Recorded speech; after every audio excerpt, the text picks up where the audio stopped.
Mga ka-disciple, napansin niyo ba? Minsan, may mga taon hindi mo pa man kilala ng lubusan, parang nakikita na agad ang laman ng puso mo. Ganyan ang nangyari kay Natanael nang makaharap niya si Jesus. Isang encounter na nagbago ng kanyang pananaw at pananampalataya.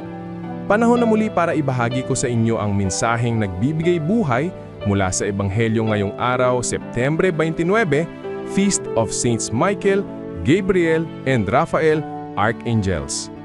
Sa Ebanghelyo natin ngayon mula sa Juan 1:47 hanggang 51, nang makita ni Jesus si Natanael, sinabi niya, "Narito, isang tunay na Israelita, walang daya sa kanya." Nagulat si Natanael at tinanong, "Paano mo ako nakilala?" Sumagot si Jesus, "Bago ka patawagin ni Felipe, nakita na kita sa ilalim ng puno ng igos." Doon napagtanto ni Natanael kung sino talaga si Jesus.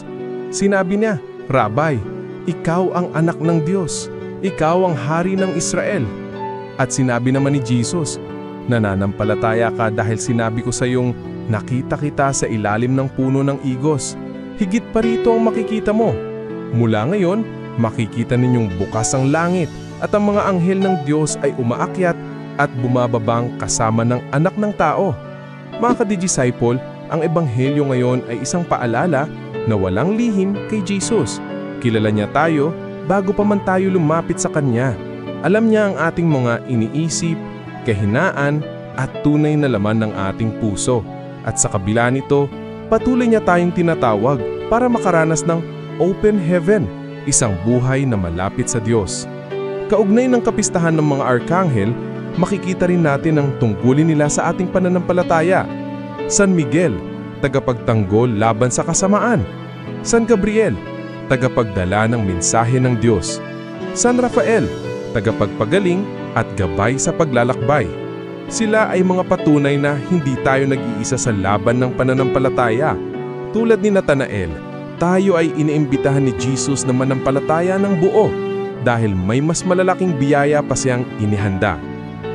Reflection question: handa ba akong manampalataya ng buo kahit hindi ko pa nakikita ang lahat ng plano ng Diyos? Naiimbitahan ko ba ang mga anghel sa aking araw-araw na pakikipaglaban sa pananampalataya?